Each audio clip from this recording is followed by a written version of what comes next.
That brings us to our three-point stance. Barrett's stance on 3 items of the day. Let's start with number 1. James Bradberry was a steal for the Eagles. Absolutely.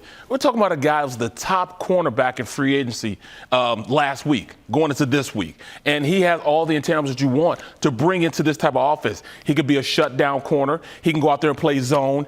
I mean, at this point, Gannon has all he needs to call whatever defense he wants to call. I mean, with Avonte Maddox being in the slot, both Slay and Bradbury being on the outside, this had to be a top 5, maybe top 3 tandem or trio in the NFL. So there's no more, all right, we're going to play our guys 10 yards back or 8 yards back. We need to get in their face. And now we have pass rushers too. This just bolsters this defense, taking that next step and becoming a dominant force in this division. Well, the real question fans want to know is, can Bradbury return to the 2020 Pro Bowl form? Well, I think so, given the opportunity. He didn't have much with the Giants. The Giants, like it or not, they're in our division. They didn't use him the way he needed to be used.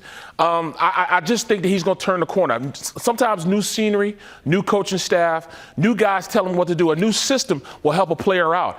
I already knew he could play. When he was with the Panthers, he balled out. You don't just lose that in one season. And, his average season, that's what he had, just an average season last year, is a lot better than most corners in the NFL. He just had a okay season, and he still went out there and played very, very well. So his okay is still very, very well. 4 picks as well, filling a huge position of need for the Eagles at CB2. Let's see how it plays out here as the weeks and months progress. Let's go to number 2. This is Howie Roseman's best offseason ever. Ever, Barrett? You have to say ever.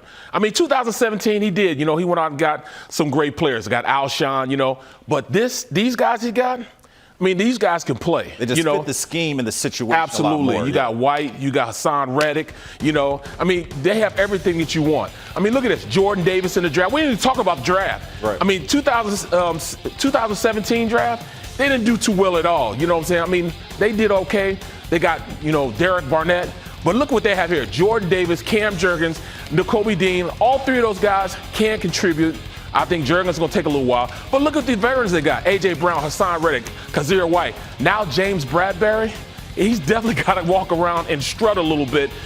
Howie Roseman being, one of the better GMs in the league right now. Everybody's looking at him, and they're saying, okay, he knows what he's doing. Yeah, because he's definitely brought them a lot of talent. White and Bradbury both on real team-friendly 1-year deals, so that has to really bode well for what the Eagles can do as far as cap space. And don't forget, they still have 2 first-round picks in next year's draft and an extra second-rounder in 2024, so he's still got ammo to do more, Barrett. Absolutely. So if they don't work out a quarterback, and I think they are going to go out work out a quarterback, they can still have the draft capital with 2 first-round picks next year to go out and get what they want. But I truly think it's no longer in Hurt's hands as far as, this team taking it to the next level. He's going to take them to the next level.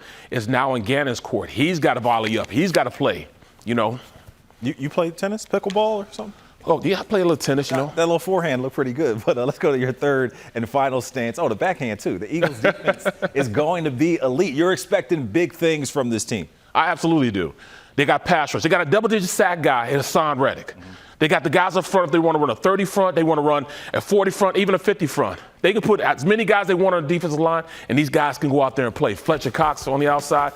Look, I mean, they have exactly what they need to be a force. Javon Hargraves, he can play at that defensive end position if they want to run a 34 front. Fletcher Cox, he's got to, come in and probably learn how to sit in the gap a little bit as opposed to getting up the field.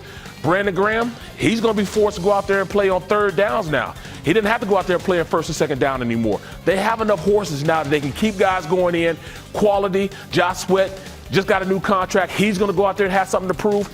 They just really solidified what I thought was a just average defense into a really, really good defense. Marcus Zepp, don't sweat on him. Don't sweat him. I think he's going to be pretty good this year. He played a lot last year. I think he takes that next step into being a starter. You've mentioned his name a few times, Jonathan Gannon.